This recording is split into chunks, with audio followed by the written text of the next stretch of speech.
Welcome back, ladies and gentlemen. And today we have a very special guest with us, former first-class cricketer for UP, and currently he is a commentator for Channel 2 in the UAE right now, covering the T20 World Cup, Mr. Sudhir Tyagi. And today we'll be doing a post-game analysis on both West Indies versus England and South Africa versus Australia. And we'll also be doing a pre-game analysis on the mother of all games, India versus Pakistan, on this volume of Crick Kazi Diaries.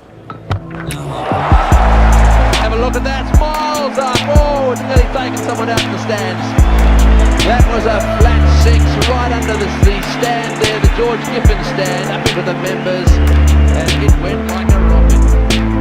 Well, now we get to 24. Welcome to the show, Sudhir. सबसे पहले तो आपका बहुत-बहुत शुक्रिया आपने वक्त निकाला to come on my show. It's an absolute pleasure to have you over here.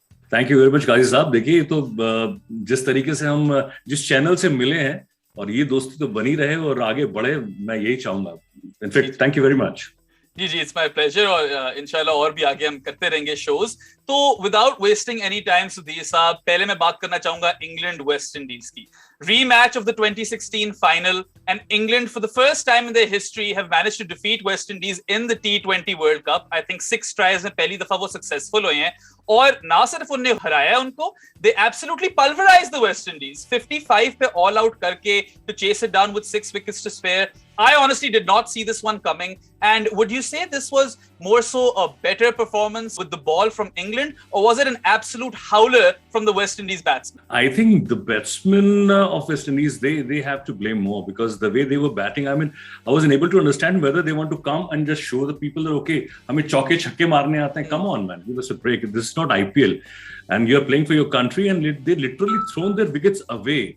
Fine, no doubt the English bowling was up to the mark and obviously they were very disciplined. But still, the kind of batting they have shown, it was seriously horrible. I mean, we were having Clive Lloyd along with us and he was literally furious. All these guys कैसे खेल रहे थे? Like, आप रुकिए तो सही, जरा wicket पे खड़े तो होइए. और उसमें कोई भी एक ऐसा अगर मुझे दिखे कि हाँ extraordinary delivery हुई है, no, nothing like that. It was all through and through, all rubbish batting, very casual approach. And they were thinking like as if, yeah, okay, it's just a nice wicket. We just throw the bat here and there and everything will be done. No, this is not cricket. Yeah, I agree. And West Indies का काफी इन पे criticism भी हुआ कि you know the dot ball percentage in their T20 innings is very very high और वो ज्यादातर rely करते हैं अपनी 6 hitting ability पे, and they tried to do that again and they failed quite miserably and it was quite anticlimactic because सबने बहुत उम्मीद लगाई हुई थी इस match. As a neutral, I was really looking forward to it and it was really really underwhelming. मगर अगर बात करें हम Eoin Morgan की as a captain, out of form, ridiculously out of form. बहुत देर से उन्होंने स्कोर नहीं किया, पूरे आईपीएल में उन्होंने स्कोर नहीं किया, but he took his team in the IPL to the final and now today he made that inspired opening bowling change जो मोइन अली से उन्होंने ओपन कराया. And Moeen was the one who got you those wickets up front. ठीक है, seamers ने भी बहुत अच्छी bowling की, but it was Moeen who got you those crucial breakthroughs to start off with. और बाद में आदिल रशीद ने आकर तो 14 balls में he took 4 wickets for 2 runs. Absolutely exceptional performance. So credit to England spinners. And what would you say about Eoin Morgan as a captain and this bowling performance from England spinners? Well, I think Eoin Morgan, he has genuinely came a long way as far as captaincy is concerned. I'm a great fan of his captaincy. I mean, he has shown his capability in IPL and today the way he has used his bowlers and the field placement was extraordinary. I mean, he know exactly where the batsman's habit of hitting the ball and accordingly he was placing his fielders. And full credit to the spinners, basically Moeen Ali, the way he has bowled, wow, it was extraordinary. Seriously, I mean, he was so disciplined and he was very much aware since obviously these guys, they have played against each other in IPL. और मुझे ये लग रहा था कि मतलब दोनों तरफ ये बात है क्योंकि अगर आपने बॉलिंग करी तो सामने वाले ने बैटिंग भी तो करी है आईपीएल में आपके अगेंस्ट. लेकिन जिस तरीके से इन्होंने एक मैच्योरिटी और डिसिप्लिन दिखाया बॉलिंग में, शुरुआत ही बिल्कुल कमर तोड़ के रख दी. हेटमायर को देखिए, मतलब क्या आप क्या एग्जैक्टली चाहते क्या है?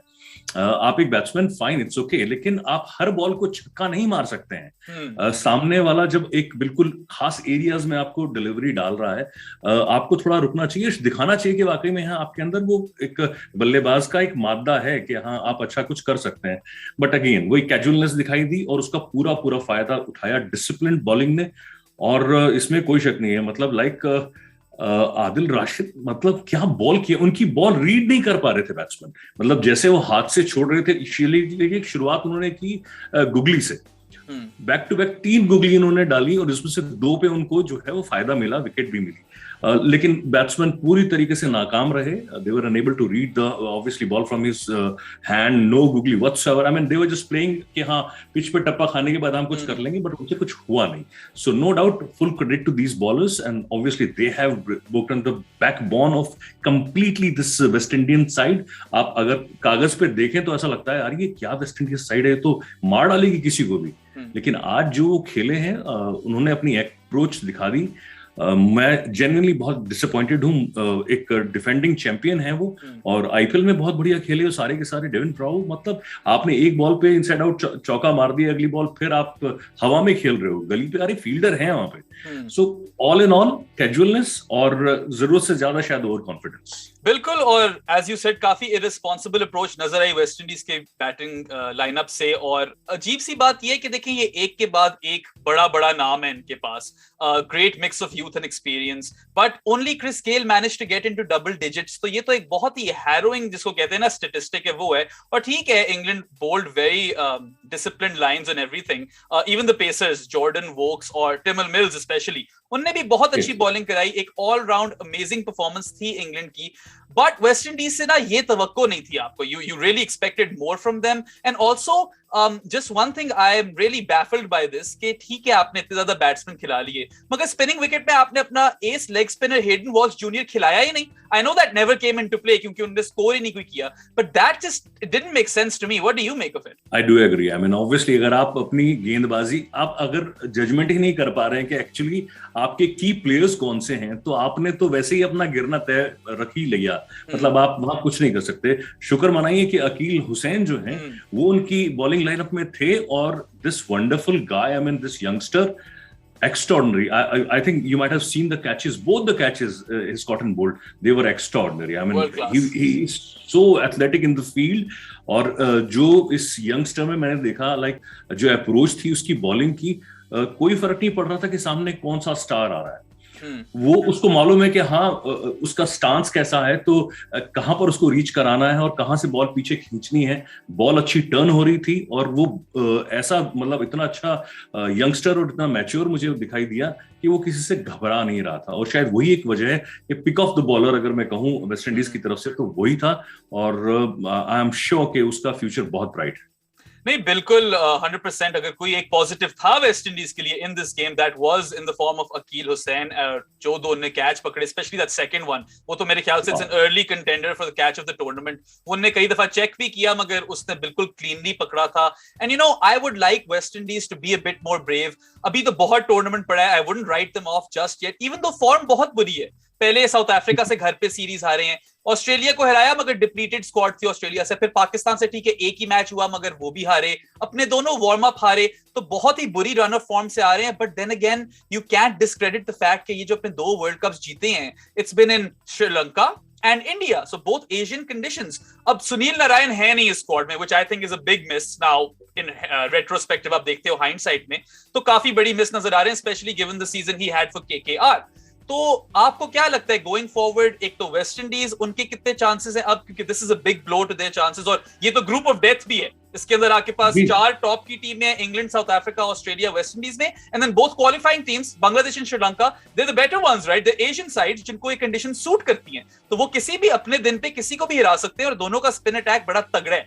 तो आपको क्या लगता है वेस्ट इंडीज के कितने चांसेस डेंट हुए हैं, और इंग्लैंड जिनको आते सारी इतना मोमेंटम मिल गया है, and arguably they are one of the best white ball teams, in fact the best white ball team going around I would say, तो इन दोनों टीम्स के आप किस तरह चांसेस देखते हैं going forward into the tournament?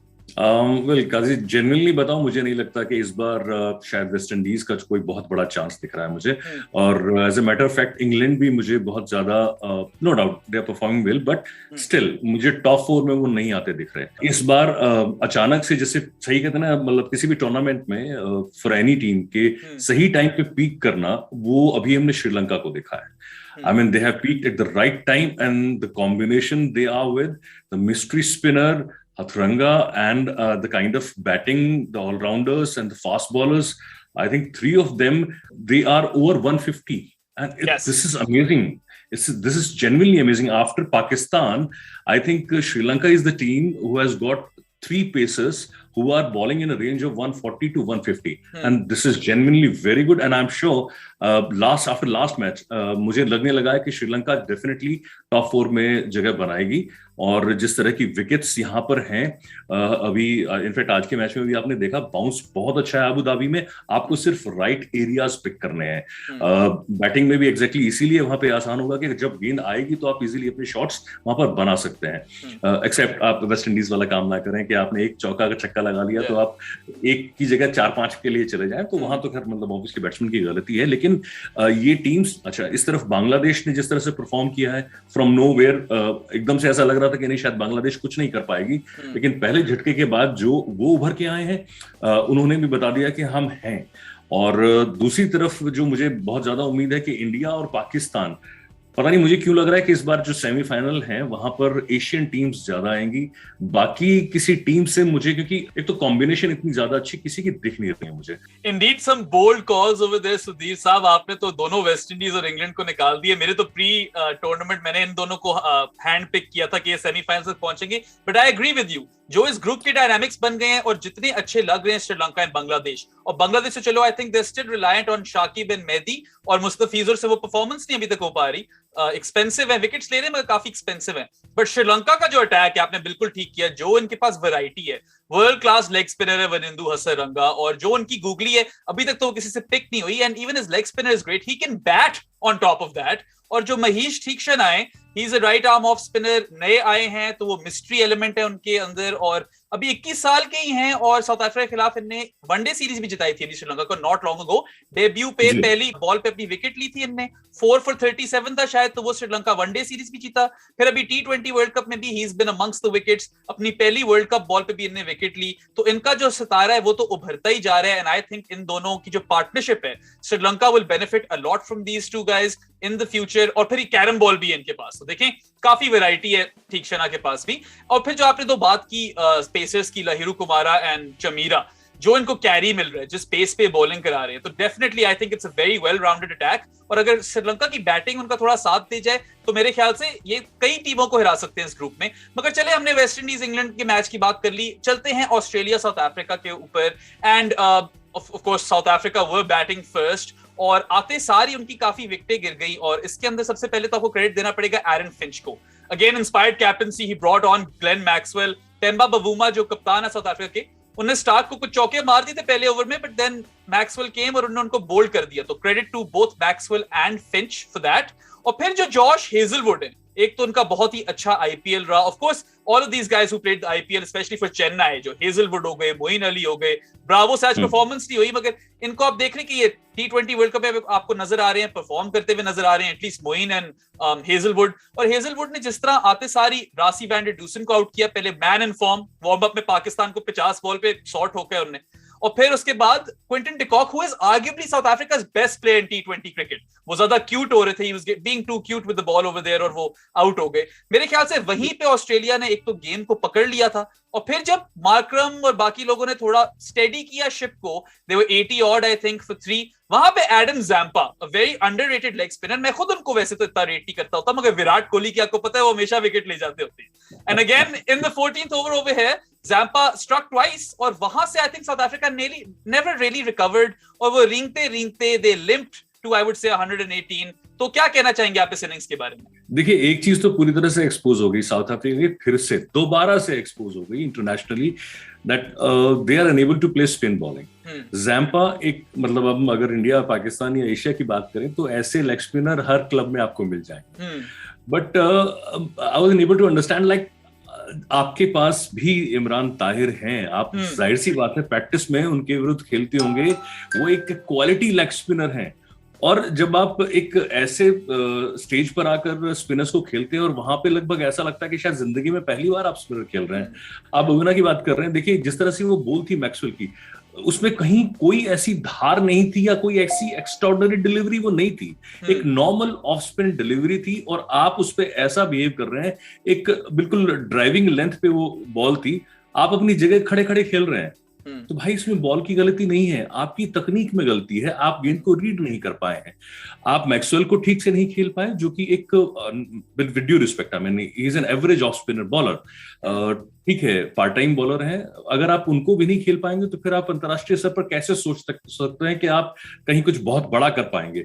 Zampa no doubt उन्होंने बहुत ही डिसिप्लिन बॉलिंग करी, मैं देख के बहुत खुश हुआ कि आप T20 में इतनी फ्लाइट देकर गेंदबाजी कर रहे हैं, और वजह उसकी ये थी कि वो समझ गए थे कि इस विकेट में बाउंस है, अगर आप स्पिन लेग स्पिनर कोई आता है वहां से उसको निप मिल रही है, 2-3 मैंने गेंद उनकी टर्न होती हुई भी देखी, तो यहां पर कमी all and all south Africa की दिखाई दी कि वो अभी भी स्पिन गेंदबाज खेलने में पता नहीं क्यों उनको दिक्कत हो रही है।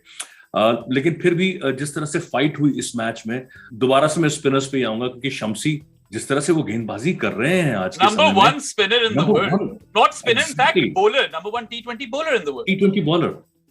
तो अब आई थिंक कुछ ही विकेट बाकी हैं, वो अगर ले लेते हैं, शायद 3 या 4 विकेट उनके बाकी हैं, अगर इस सीजन में वो ले लेते हैं तो सबसे ज्यादा विकेट लेने वाले T20 मैचेस में वो बॉलर बन जाएंगे। तो उनके पास क्वालिटी है ही, लेकिन उनके साथ यानी दूसरे छोर पर भी कोई गेंदबाज चाहिए, और वहां पर जो मामला है वो थोड़ा सा साउथ अफ्रीका का जरा ढीला मुझे दिखाई दिया कि उनके साथ देने के लिए उनके लेवल का कोई गेंदबाज दिखाई नहीं दिया। हालांकि चलिए जो महाराज हैं उन्होंने अच्छी गेंदबाजी करी, लेकिन शायद कोच या उन पर ध्यान नहीं दे रहे हैं, गॉड नोज, उनकी बॉडी गिर रही थी जब वो गेंदबाजी कर रहे थे। हयाम उनका एक्शन है, लेकिन जब आपकी बॉडी गिर जाएगी तो फिर कोई फायदा नहीं है। उनकी कुछ बॉल जो बिल्कुल सही एक्यूरेट डिलीवर हुई वो अच्छी खासी घूमी थी। तो दिक्कत यहां पर एक समय में ऑस्ट्रेलिया के विरुद्ध भी हुई, इसलिए मैं आपसे कह रहा था कि यहां पर मुझे नहीं लग रहा कि इनमें से कोई टीम जो है वो टॉप पर आ सकती है, क्योंकि बहुत ज्यादा फ्रेजाइल है बैटिंग। यहीं पर साउथ अफ्रीका देख लीजिए, और एग्जैक्टली वैसा ही आप अच्छा खासा चल रहा था ऑस्ट्रेलिया का भी। मैक्सवेल बहुत बढ़िया बैटिंग कर रहे थे, मुझे लग रहा था कि यहाँ से मैच इजीली निकाल के ले जाएंगे, 3 या 4 विकेट ही मैक्सिमम गिरेंगे और हो जाएगा काम।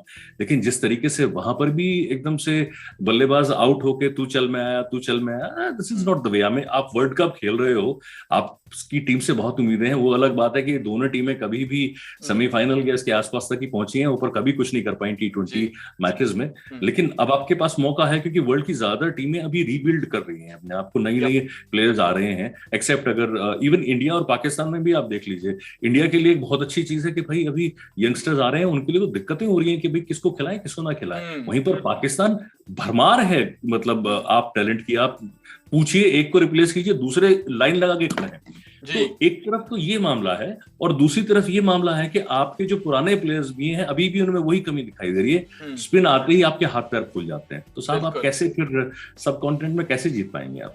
काफी बातें आपने उधर की, इंडिया पाकिस्तान पे तो चले हम अभी आते हैं, मगर उससे पहले you spoke about Imran Tahir. तो माने जाने लेग स्पिनर, इतने सक्सेसफुल रहे हैं वो T20 क्रिकेट में, अभी भी पूरा जो फ्रेंचाइज का सर्किट है पूरा खेलते हैं इमरान ताहिर, एक लीग नहीं छोड़ते वो, हर जगह उनकी परफॉर्मेंसेज हैं। तो आई एम सरप्राइज्ड कि उनने साउथ अफ्रीका के सिलेक्टर्स ने सिलेक्ट क्यों नहीं किया इमरान ताहिर को। Tahir and Shamsi in tandem could have been a force to be reckoned with.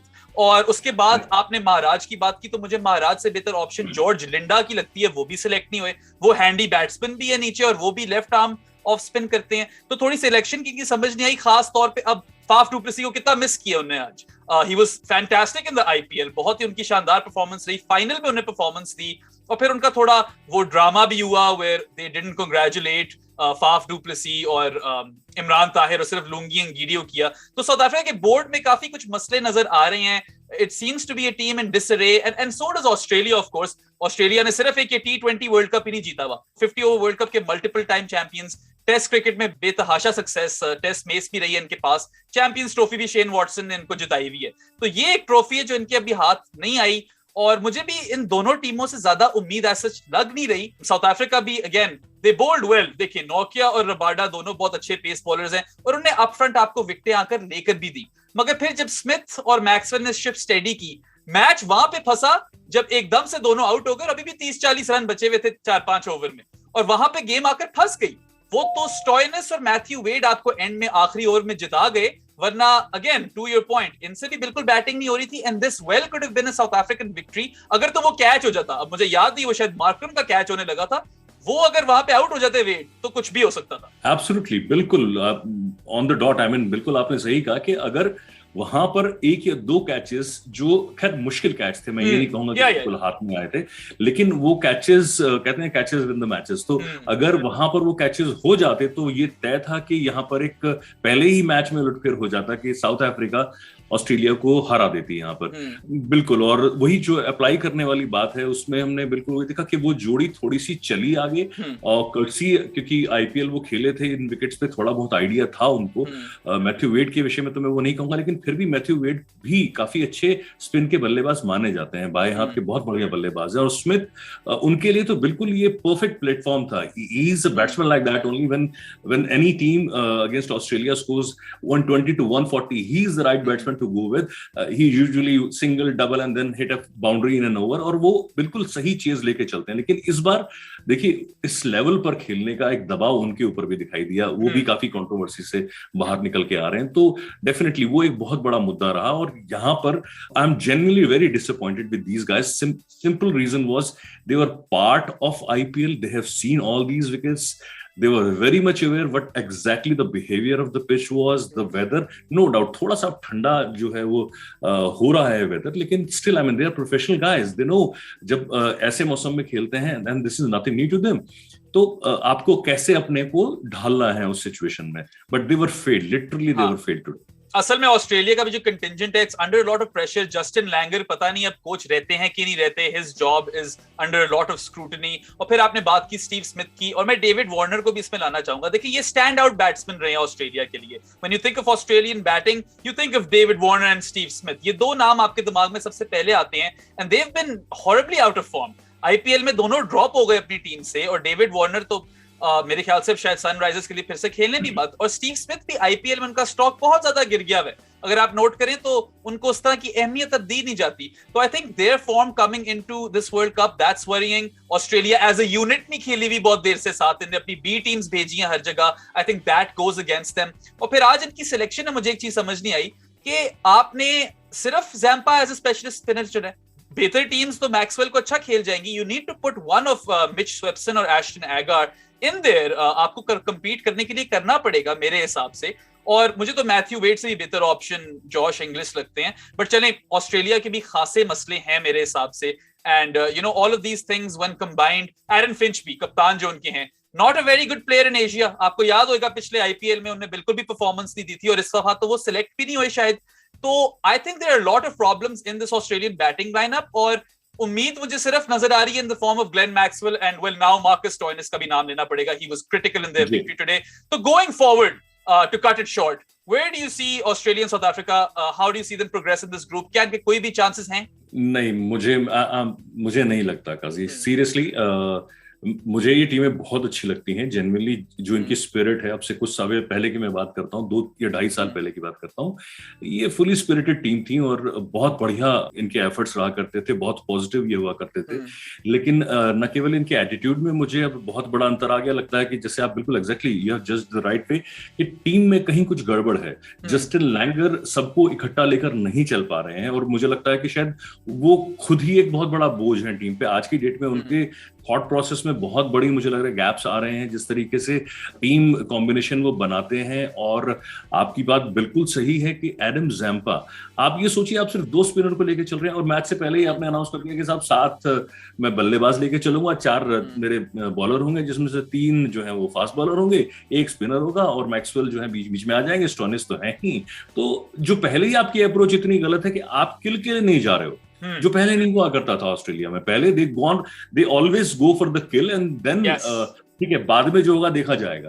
तो ये एक अप्रोच की जो तब्दीली आई है, ये मुझे नहीं लगता कि उनको सूट करती है, और शायद वही वजह है कि जो परिणाम है या जो रिजल्ट्स हैं उनके फेवर में नहीं जा रहे हैं। अब वापस उसी बात पे आते हैं, इमरान ताहिर, क्योंकि मेरे बड़े अच्छे दोस्तों में से भी हैं, because he was a part of Delhi Daredevils when I was the director media in Daredevils. So he's a gentleman player, and fortunately he played for the same club which I represented in South Africa, Chatsworth। So बहुत ऐसे उम्दा इंसान हैं, इतने गजब के bowler हैं, spirited बंदे हैं, मतलब वो उनका जो विकेट लेके जो पूरे ग्राउंड में फेरा लगाने वाली बात है, वो हर व्यक्ति इंजॉय करता है उस चीज को, और वो दिखाता है कि ये व्यक्ति कितना क्रिकेट या खेल के अंदर घुस के, मैच के अंदर घुस के अपने आप को पूरा निछावर कर देता है, अगर हिंदी के शब्द में मैं कहूँ तो उनका ना खेलना, और दूसरा ये कि उनके पास अनुभव का अब खजाना है। आप ऐसे खिलाड़ी को ड्रॉप कर सकते हो कैसे? बिल्कुल। फाफ डू प्लेसी भाई 600 से ज्यादा रन बनाए हैं, इन्हीं पिचेस पे उन्होंने बैटिंग करी है, आप उनको टीम में नहीं ले रहे हो, और ले भी नहीं रहे हो। उसके बाद आपका एटीट्यूड कुछ ऐसा है सिलेक्शन कमेटी का कि आप उनको ये बताना चाह रहे हो कि नहीं साहब, बस आप तो हमारे लिए कोई मायने ही नहीं रखते हो, और आपके लिए कौन मायने रखते हैं साहब?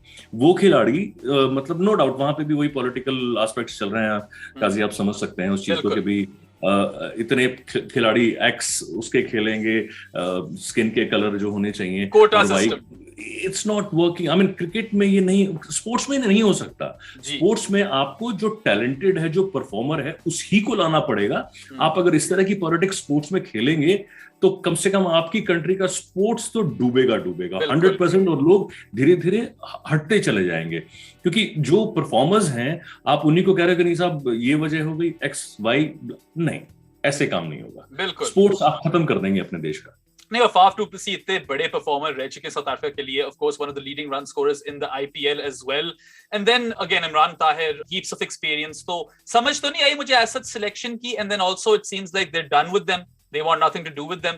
तो with all the politics that's going on in cricket South Africa, I just hope कि ये टीम पे उतना असर मत डाले, because I like to support South Africa. I have always liked them as a unit, और बड़ी देर बाद ऐसे, बल्कि मेरे ख्याल से मेरी जिंदगी में तो पहली दफा ऐसे हुआ है कि साउथ अफ्रीका को हम नहीं देख रहे as a contender, because regardless of where the venue is, जहां पे भी मैच हो रहे हो, वर्ल्ड कप हो रहा हो, they're one of the favorites. So it's really surprising कि इस दफा जो है वो नहीं है, but you never know, Tabrez Shamsi के बल पर वो शायद थोड़ा आगे चले जाएं। Of course Nokia Rabada, like I said before, है तो क्वालिटी फास्ट बॉलर्स, और आज उन्होंने कर दिया भी आपको परफॉर्म, एंड 10-1 रन ज्यादा होते तो साउथ अफ्रीका ने मैच भी जीत जाना था। और आपने शुरू में बात की कि आपको ये कंजर्वेटिव अप्रोच पसंद नहीं आई ऑस्ट्रेलिया की, मैं अग्री करता हूं। It's very contrary to their historic approach, ruthless किस्म की, नेवर से डाई, और बस गोइंग फॉर द किल। बिल्कुल आपने ठीक वहां शब्द इस्तेमाल किए। So I too am surprised, I am not particularly confident in either of these teams, specially आज की परफॉर्मेंसेस के बाद तो ये यकीन भी मुझे हो गया कि कम इंग्लैंड और maybe even West Indies, I do still feel कि West Indies have better performances in their tank, ये शायद क्रम्बल कर जाएं। और अभी आप श्रीलंका और बांग्लादेश को तो भूल भी नहीं सकते ना, वो जब इनके खिलाफ खेलेंगे तो ये कैसे कोप करेंगे, ये तो अब हमें वक्त बताएगा। मगर चले सुधीर भाई, अब आ गया है वक्त मेन चीज डिस्कस करने का, pre match analysis, India versus Pakistan.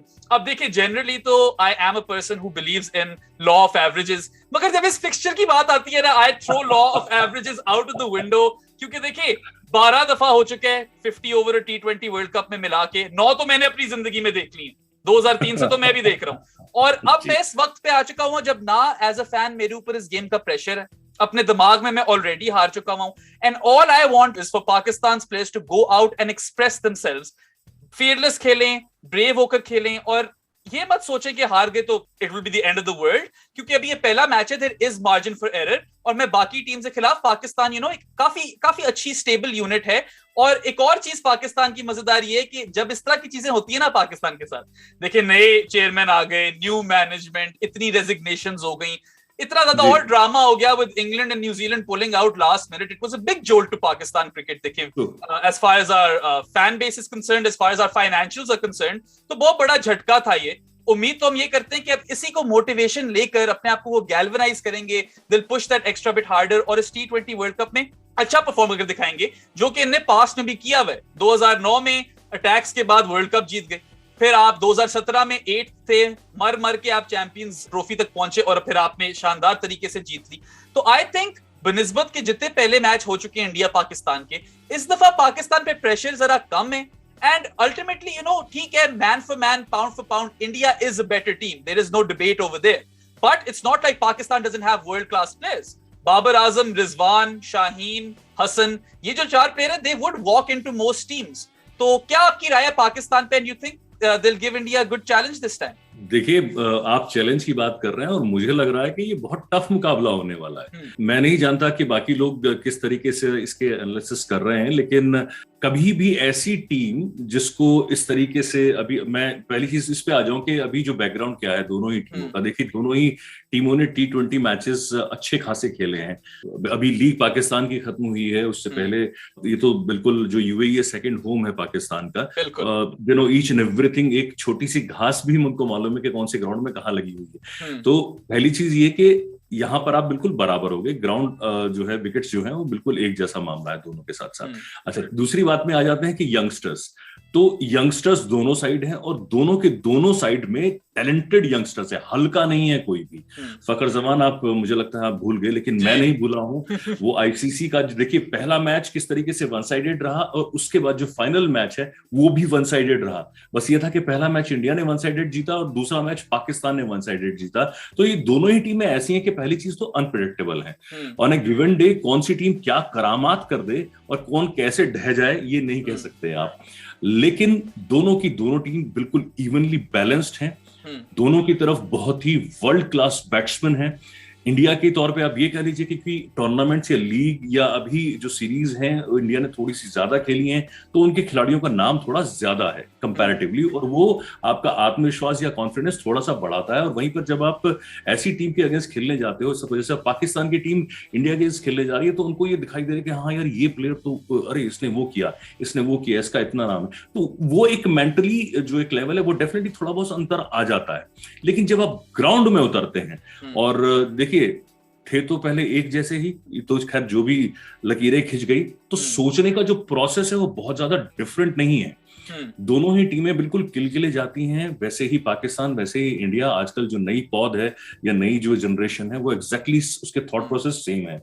Match इतना मतलब मुझे लग रहा है कि बहुत कर्रा होने वाला है, क्योंकि इंडिया को भी अच्छा खासा एक्सपीरियंस मिल गया लगातार आईपीएल वहां पर खेलकर, और पाकिस्तान तो खैर एक एक चीज वहां पहचानता ही है। 1-to-1 अगर मैन टू मैन भी हम देखें तो बिल्कुल दोनों टीमें मैच करती हैं। थोड़ा सा एज मैं कहूंगा डेफिनेटली इंडिया की तरफ है। 21 अगर दोनों टीमों में बात करूं, मैं 19 पाकिस्तान को रखूंगा, 21 इंडिया को रखूंगा। लेकिन ये 19-21 कब ऊपर नीचे हो जाए यू नेवर नो। यकीन मानिए जो भी टीम जीतेगी खैर वो एक रिकॉर्ड तो बनाएगी, क्योंकि पाकिस्तान T20 कभी हारा नहीं है यूएई में, और वर्ल्ड कप में कभी इंडिया से जीता नहीं है। तो जो भी, अगर ये सपोज इंडिया जीतती है तो चलिए इंडिया एक रिकॉर्ड बना देगी कि वहां T20 में हरा दिया पाकिस्तान को आपने, और अगर पाकिस्तान जीतती है तो उन्होंने एक बहुत अहम रोल निभाया कि भाई एक पुराना इतिहास जो लगातार चलता हुआ आ रहा है उसको उन्होंने बदल दिया। तो ये भी एक पाकिस्तानी क्रिकेट में एक बहुत बड़ा दिन होगा अगर ऐसा हो जाता है। नहीं, आपने बड़ी अच्छी बात की कि पाकिस्तान तो मेजॉरिटी अपनी क्रिकेट जो पिछले 10-12 साल में खेली है, they played it in these conditions. UAE में ही वो खेले हैं, और यूएई में भी वो नंबर 1 T20 टीम बने। कुछ 3-4 साल तक तो मेरे ख्याल से रहे वहां पे number 1, and they were unbeatable over there. And I remember कि जब हम T20 में उतरते थे, playing in the UAE at that point, Sarfaraz की कप्तानी में, I was never afraid, I was always confident कि पाकिस्तान तो ये ले ही जाएगी regardless of the opposition. But then of course they will have to bring out the A game. Now देखें, Pakistan is a good team, I am not saying कि बहुत imbalance है यहाँ पे। आई वुड से 60-40 अगर आपने 21-19 की है, मैं 60-40 इन फेवर ऑफ इंडिया बोलूंगा। मगर सलाहियत पाकिस्तान डेफिनेटली रखती है इंडिया को हराने की। It's not like they can't beat them. जिस तरह हरभजन सिंह ने बोला कि वॉक ओवर दे दे, इस तरह का बिल्कुल भी सीन नहीं है। Pakistan will definitely compete over here. बाकी वही रिजल्ट से मुझे तो ऐसा उम्मीद नहीं है, and that's also because you know they will have to bring out their best. Pakistan को अपनी बेस्ट गेम इसलिए खेलनी पड़ेगी क्योंकि सामने आपके पास एक बैटिंग जगरनॉट खड़ा हुआ है।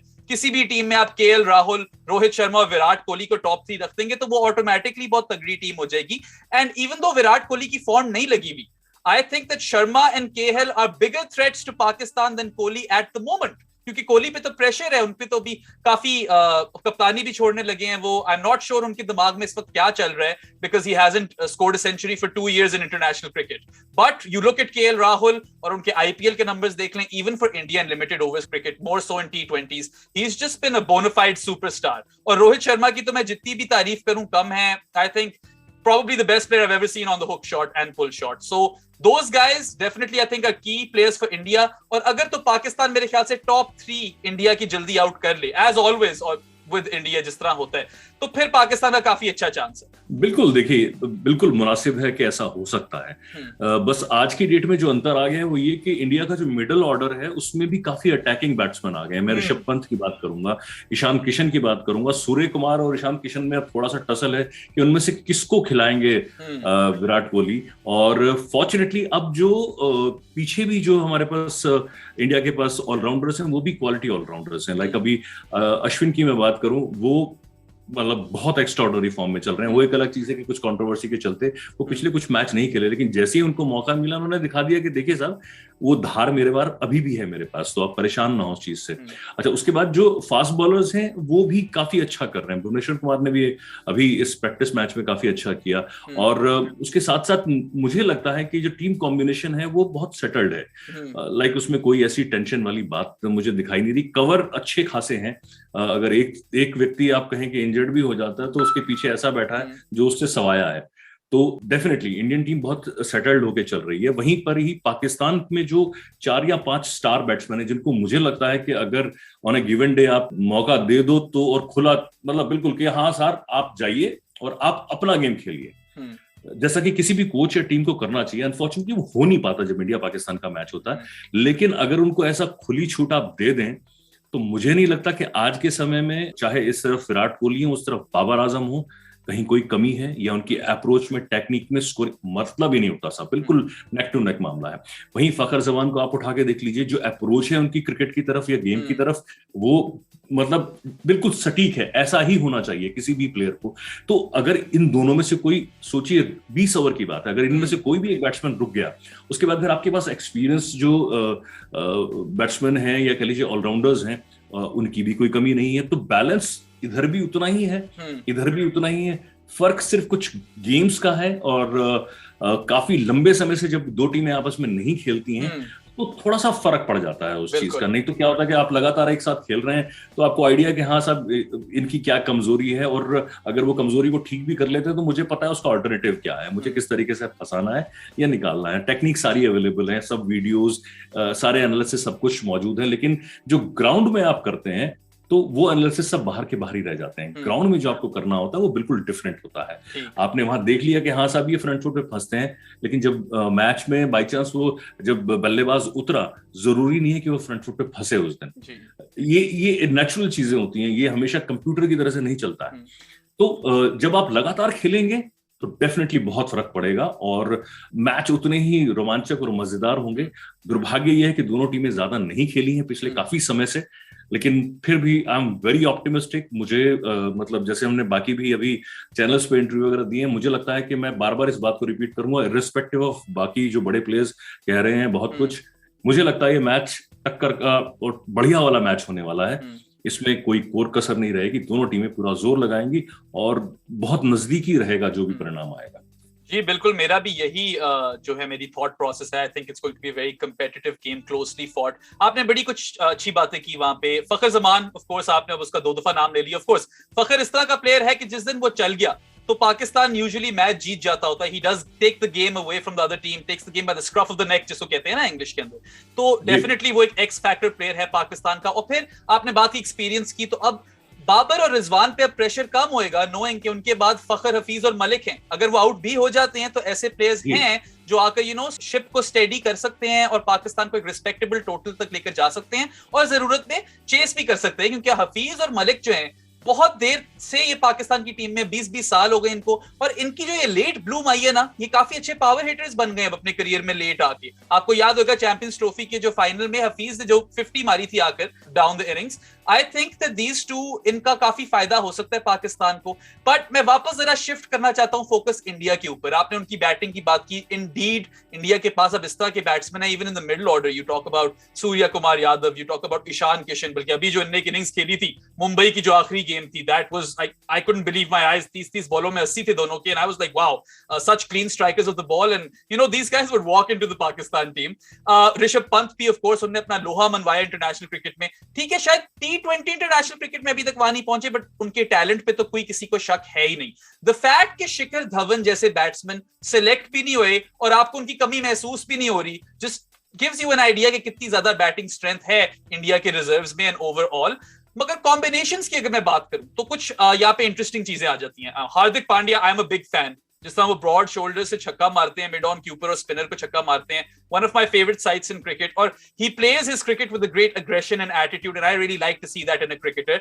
वो जो है बॉलिंग नहीं करा सकते, तो अब क्या वो खेलेंगे? क्या उनकी जगह शरदुल खेलेंगे? फिर आपके पास 4 स्पिनर्स की ऑप्शन है। जडेजा तो ऑल फॉर्मेट प्लेयर है इंडिया के, हर फॉर्मेट खेलते हैं वो। उसके अलावा आपके पास राहुल चौहार है, leg spinner, Varun Chakravarthy, mystery bowler, and then you have of course Ravichandran Ashwin, who I have always respected. I think he's a fantastic off spinner. अब मुझे आप ये बताएं, क्या इंडिया 3 स्पिनर्स से जाएगा? आपको क्या लगता है वो कौन से 3 स्पिनर्स होंगे? एंड ऑल्सो पेस में you have Jasprit Bumrah, one of the best exponent of the Yorker in world cricket right now, a treat to watch. और फिर शामी और भुवनेश्वर में भी से एक तो खेलेगा ही खेलेगा। तो कौन से ऐसे 3 स्पिनर हैं जो आने चाहिए? और one last question just over here, Yuzvendra Chahal मेरे हिसाब से तो पिछले 4-5 साल में after Rashid Khan he was the best leg spinner in the world. क्या उनकी exclusion, does it make sense to you and do you think India will miss him? देखिए, चलिए पहले यूजी के लिए ही बात कर लेते हैं। मुझे लग रहा था कि वो थोड़े से आउट ऑफ फॉर्म चल रहे थे, और जितनी पिछली भी सीरीज हमने देखी हैं और बहुत ज्यादा महंगे भी साबित हो रहे थे। और अगर आपके पास ऑप्शन नहीं होती है तो ऑब्वियसली आप परसिस्ट करते हो किसी के साथ, लेकिन फॉर्चुनेटली इंडिया के लिए ऑप्शंस बहुत थी। अभी आपने जैसे बात करी, लेकिन चलिए मैं टीम कॉम्बिनेशन की बात कर लेता हूँ स्पिनर्स के साथ साथ। पहले बिल्कुल आपने सही कहा कि 2 ही फास्ट बॉलर मुझे लगता है खिलाएंगे विराट कोहली, और उसमें शमी को तो आप ड्रॉप कर ही नहीं सकते, और बुमराह तो खैर दी बेस्ट अभी फिलहाल है, top 3 bowlers in the world I would से।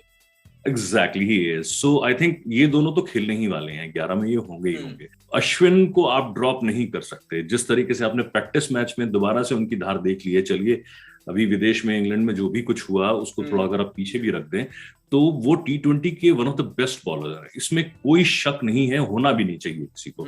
नो डाउट फील्डिंग में थोड़ा सा वो जरा लचर है, वो एक अलग चीज है। आपको एक व्यक्ति को तो कहीं ना कहीं आप छुपा ही सकते हैं, इट्स पॉसिबल। तो 3 ये तो लेके चलिए। उसके बाद एक आपके पास वर्ल्ड क्लास ऑलराउंडर है जडेजा, जो लेफ्ट आर्म बॉल करेंगे ही करेंगे, वो टीम में खेलेंगे ही खेलेंगे, क्योंकि बैट्समैन भी बहुत अच्छे हैं, फील्डर एक्स्ट्रा ऑर्डिनरी हैं। और अगर कोई मतलब मैं अगर कप्तान हूं तो मैं उनको तो उनकी फील्डिंग के बेसिस पे ही खिलाता हूँ 11 के अंदर, क्योंकि वो आपके एक आधा रनआउट कर देंगे और एक एक्स्ट्रा ऑर्डिनरी कैच पकड़ लेंगे, वहीं पे ही वो मैच पलट देंगे। तो वो एक बहुत बड़ा असेट है आपके लिए। तो बॉलिंग में मुझे लगता है कि 5 इज मोर देन एनफ। और बिल्कुल हार्दिक पांड्या, उनके विषय में तो मतलब क्या कहें, वो जो इतने एक्स्ट्रा ऑर्डिनरी हिटर हैं बॉल के, अनफॉर्चुनेटली वो बॉलिंग नहीं कर पाएंगे इस T20 में। बट स्टिल मुझे लगता है कि अगर मैनेजमेंट समझे, ठीक समझे, तो उनको भी टीम में जगह देनी चाहिए। लेटर आप लगाइए कि अगर नंबर 6 पे वो आते हैं बल्लेबाजी करने, तो स्टिल वो एक बहुत बड़े बल्लेबाज हैं, वो एक मैच विनर हैं आपके लिए। बस सब ये है कि टॉप में आपको अगर नंबर 1 से 5 तक लेके चलें, सपोज चलिए हम अगर अभी काउंट ही कर लें कि ओपनिंग किससे करें, तो केएल राहुल, मुझे उनके विषय में कोई वो नहीं है, मतलब केएल राहुल तो होनी चाहिए, नो डाउट। वहीं पर हिटमैन यानी रोहित शर्मा, इन दोनों की जगह कोई मुझे नहीं लगता कोई ले सकता है। उसके बाद चलिए नंबर 3 पर विराट कोहली हैं। हालांकि कल हम लोग डिस्कशन कर रहे थे तो मुझे मतलब मैंने अपना एक वैसे ही राय दी कि फिर ईशान किशन जो हैं उनका आप क्या करेंगे, क्योंकि देखिए ये वैसे किसी भी कप्तान या सिलेक्शन कमेटी के लिए एक बहुत अच्छी चीज होती है कि आप ये सोचें कि किसको ड्रॉप करना है और किसको खिलाना है।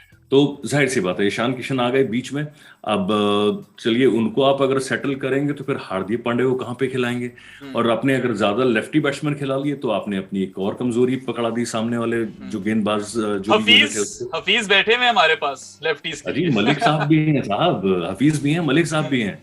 तो ऐसा वही आप दोनों कॉम्बिनेशन को देखेंगे। हालांकि पाकिस्तान ने तो खैर मैंने अभी देखी नहीं है, बट मैंने सुना है कि शायद उन्होंने अपनी जो प्लेइंग 11 है वो शायद अनाउंस कर दी है। वहीं पर इंडिया अभी they are working on it कि भाई किस तरह से अपनी कॉम्बिनेशन को बिठाएं। तो जो सीनियर्स हैं दोनों का नाम उस 11 में है, तो अच्छा है, इंडिया के लिए एक पूरा मौका मिल गया कि आप सामने जो विपक्षी टीम है आप उसको असेस करें, उसके बाद फिर अपने जो 11 है उसको फाइनलाइज करें। But I mean again the thing is same कि आपके पास मुश्किल काफी है, अब उसका हल आप कैसे निकालेंगे ये भारतीय टीम को और कप्तान और मैनेजमेंट को देखना पड़ेगा। लेकिन अच्छा लगता है कि आपके पास इतनी ऑप्शंस हैं कि आपकी ये स्ट्रॉन्ग टीम और सारे के सारे खिलाड़ी ऐसे हैं जो इकट्ठे एक यूनिट एक अम्ब्रेला के नीचे खेल चुके हैं, खेल रहे हैं। तो ये एक डेफिनेटली एज रहेगा इंडिया के पास, और शायद इसीलिए जो मैंने आपसे कहा कि 19-21 का जो मामला है वो इंडिया के पक्ष में जा रहा है। ठीक ठीक ठीक। आपने एक चीज नहीं बताई, आपने अश्विन और जडेजा की तो बात कर ली, तो थर्ड स्पिनर इज चक्रवर्ती और Rahul Chahar, who are you going with? I think third spinner को टीम में डालने की जगह बचेगी नहीं, क्योंकि देखिए जडेजा हो गए आपके पास और अश्विन हो गए, it would be very tough. I mean third Chahar शायद जगह मिल जाए। चक्रवर्ती पिछले कई मैचेस से लगातार फ्लॉप होते आ रहे हैं, मतलब आपने आईपीएल में भी देखा हो, उनको परफॉर्म नहीं कर पा रहे हैं, और प्रैक्टिस मैचेस में भी उनका कुछ खास असर दिखाई नहीं दिया है। तो शायद चाहर फिर भी टीम में आ सकते हैं, बट अगेन पिक करना होगा आपको वो कॉम्बिनेशन। और जैसी विकेट है दुबई की, तो यहाँ पर फास्ट बॉलर्स ने विकेट्स ज्यादा लिए हैं। अगर मैं पिछले कुछ मैचेस की बात करूं या इवन आईपीएल का जो सेकंड हाफ यहाँ पे हुआ, उसमें फास्ट बॉलर्स ज्यादा सक्सेसफुल हुए हैं, और मेरे ख्याल से शायद उसको कंसीडर करके 2 स्पिनर्स लेकर ही शायद भारतीय टीम उतरेगी। और उसके बाद पार्ट टाइम बॉलिंग तो आपको पता है विराट कोहली ने भी हाथ खोले नहीं, और फिर आपके पास थर्ड सीमर में ऑप्शन आ जाती है ना शार्दुल ठाकुर की। 20 wickets I think for CSK, had a really good season। फिर उससे पीछे आप टेस्ट सीरीज पे चले जाए इंग्लैंड में, बहुत क्रूशियल विकेट्स ला कर दी, बहुत क्रूशियल रन स्कोर कर दिए, बहुत ये वो जो थे ना एक्स फैक्टर प्लेयर साबित हुए इंडिया के लिए। और उनके कटर्स तो अब काफी मशहूर भी हो गए हैं, मेरे ख्याल से लॉर्ड शार्दुल ठाकुर कहने लग गया है उनको सोशल मीडिया। तो देखना होगा कि शार्दुल खेलते हैं या भुवनेश्वर। मगर चले इंडिया की लाइनअप की तो हमने बात कर ली, पाकिस्तान की एज यू सेड 12 लोगों की टीम अनाउंस हो गई है। इसके अंदर जो पहले 11 हैं वो वही हैं जिनने 2 वार्म अप मैचेस खेले हैं। तो टॉप 5 आपका सेट हुआ है इस वक्त। यू हैव बाबर रिजवान, फखर, मलिक हफीज। फिर 6 पे आसिफ अली है, जिनके अब मैं तो खैर इतना हकदार नहीं हूं, क्योंकि उनके 29 T20 आईज में सिर्फ 344 run and 344 at an average of 16। मगर उनको टीम मैनेजमेंट को उनकी पावर हिटिंग पे बहुत भरोसा है, they really trust him with that. तो चलें, if they are so clear headed about it, हम तो बैक ही कर सकते हैं। उसके बाद you have the allrounders in Shadab इनामत, और फिर आपके पास आ जाते हैं हसन शाहीन और हारिस रऊफ। और याद रखिए कि हसन अली इस तरह के बैट्समैन है कि अगर आपके टॉप ऑर्डर बैट्समैन आपको स्टार्ट दे दिए, हसन अली को आप प्रमोट भी कर सकते हैं, he can just come out and hit sixes.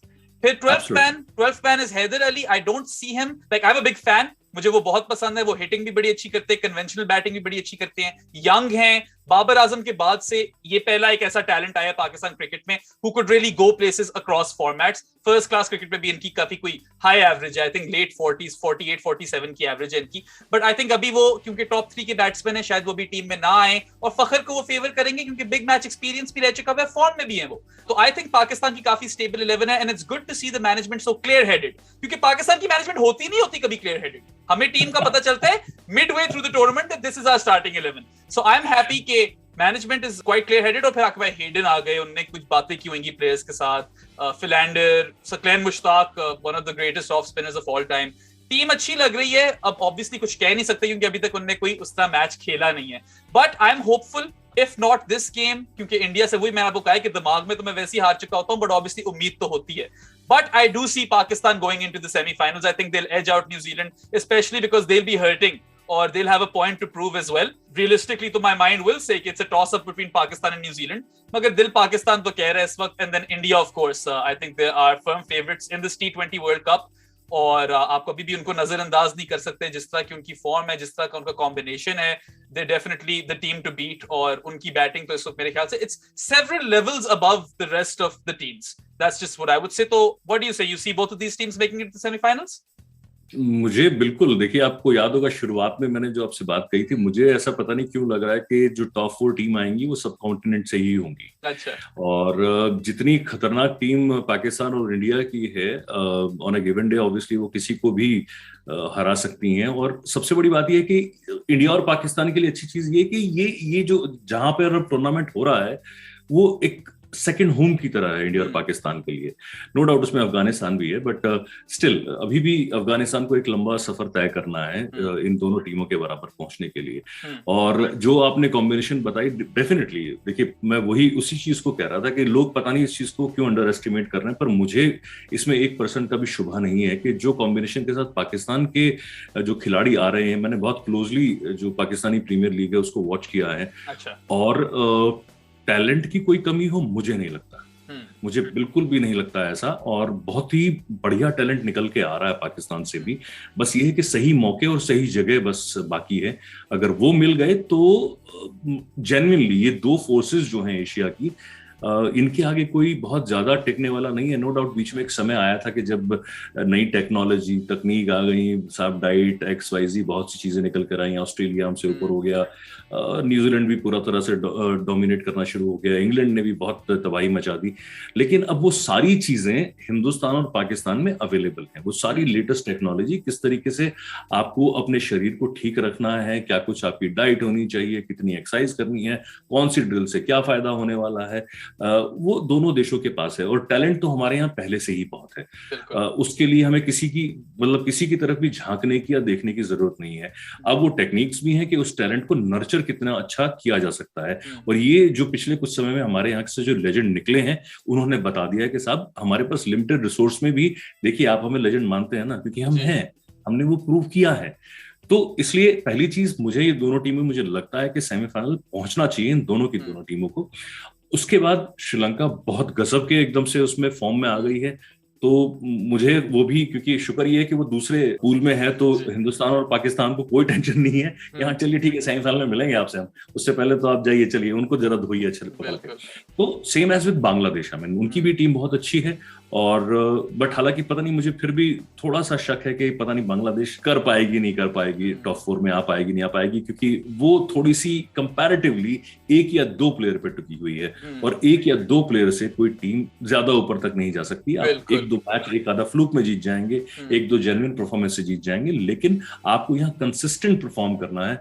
और वो मुझे अनफॉर्चुनेटली बड़े भारी मन से मैं कहूंगा कि बांग्लादेश एक अच्छी टीम थी, अब उसके जो टॉप प्लेयर्स हैं वो परफॉर्म नहीं कर पा रहे, वो बैट्समैन रन नहीं बना पा रहे हैं। अब कब तक सिर्फ गेंदबाजों के दम पर बहुत कुछ कर पाएंगे, जो अब मुझे लगता नहीं है कि जैसे ही अभी टफ कंपटीशन शुरू होगा उसमें बांग्लादेश बहुत ज्यादा कुछ कर पाएगी। So definitely India Pakistan definitely they gonna make it. अब जो तीसरी और चौथी है, ऊपर वाला करे कि एशिया से आए, बट अगर नहीं भी आते हैं तो हाँ खैर, उसके बाद लिस्ट बहुत लंबी है कि 3 या 4 में से छांटिए कि हाँ साहब अच्छा ऑस्ट्रेलिया नहीं, अभी फिलहाल करंट सिनेरियो में नहीं लग रहा। साउथ अफ्रीका नहीं, वो भी कंसिस्टेंट नहीं है साहब, वो भी दुरा स्पिनर्स जैसे ही आते हैं तो घुटने टेक देते हैं। तो टॉप 2 कंफर्म है मुझे, इंडिया पाकिस्तान में कोई शक नहीं है, आएंगे 100%। हाँ, दूसरे छोर से श्रीलंका हो सकती है, तो 3 टीमें ये कंफर्म लगभग सी हैं।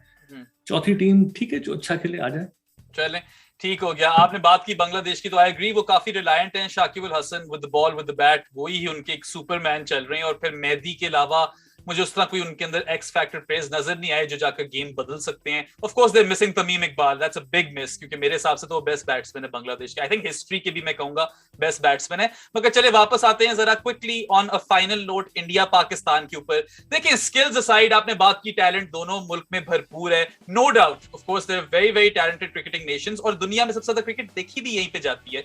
But talent and skills aside, ultimately we all know that India versus Pakistan games, it comes down to nerves. The team that wins is whoever holds their nerve better, or historically we've seen India hold their nerve better, and based on the conversation that's come from Virat Kohli and MS Dhoni before this, they've started to treat this game as just another game of cricket, whereas I feel Pakistan जो है वो historically ज़्यादा pressure लेता आ रहा है इस game का, and they do crumble under pressure. 2011 का semi-final Pakistan would have never lost had they not dropped Sachin 4 times. That's just one example. तो मेरे ख्याल से इस दफा जो मुझे पाकिस्तान टीम नजर आ रही है, I see a team which is confident in their ability, which would want to go out and express themselves, and I think given कि ये पहला मैच है वर्ल्ड कप का, प्रेशर ये शायद उतना मत लें, maybe this is my delusion, मगर मुझे लग रहा है कि compared to Pakistan teams of the past, ये जो टीम है इसने उतना प्रेशर नहीं लेना जितना पिछली टीमों ने लिया है, एंड अल्टीमेटली अगेन जो भी टीम अपनी नर्व संभाल गई वो मेरे ख्याल से जीत जाएगी। Absolutely, and the best part for Pakistan is they have nothing to lose as such. Exactly. They don't have to prove anything to anyone in the current scenario. And on the other side, you are absolutely right. I mean, the approach Indians have got, the Mahendra Singh Dhoni as usual, Mr. Cool, and his thought process is like that only कि हाँ यार ठीक है, it's just another match, and Virat Kohli is just a replica of it. वो बहुत admire करते हैं धोनी भाई को, और माही जिस तरीके से सोचते हैं वो कोशिश करते हैं वो भी अपने एटीट्यूड को उस तरह से चेंज करें और वैसा ही सोचें। और शायद वही एक वजह है कि आपने नोटिस किया होगा कि कई बार इंडिया बहुत बड़े, अभी रिसेंट टाइम्स में भी बहुत बुरी तरह से कई मैचेस हारे हैं जिसमें मतलब लोएस्ट स्कोर उनका रहा है, लेकिन उनका जो अप्रोच है वो बिल्कुल डिफरेंट है। इट्स जस्ट अनदर, ठीक है भाई ऑफिस में भी तो एक दिन खराब हुआ, हो गया दैट्स फाइन, फॉरगेट इट, अगले मैच में हम लोग, एंड वही उन्होंने किया। इंग्लैंड में वैसे ही हुआ कि चलिए वो पहला मैच जिस तरह से भी हुआ, उनका कमबैक गजब का था, और फर्स्ट मैच में लगभग फर्स्ट टेस्ट मैच में भी जीतने वाले थे लेकिन नहीं जीत पाए। अगले मैच में उन्होंने काम कर दिया, देन थर्ड में बहुत बुरी तरह से हार गए, फिर वापस आ गए। तो ये इस चीज को, हार को भी एक पॉजिटिव एक्टिविटी के साथ लेना आपका एक बहुत अहम मामला रहता है, और जो इसको ले लेता है आई थिंक वही फिर आगे प्रोग्रेस करता है।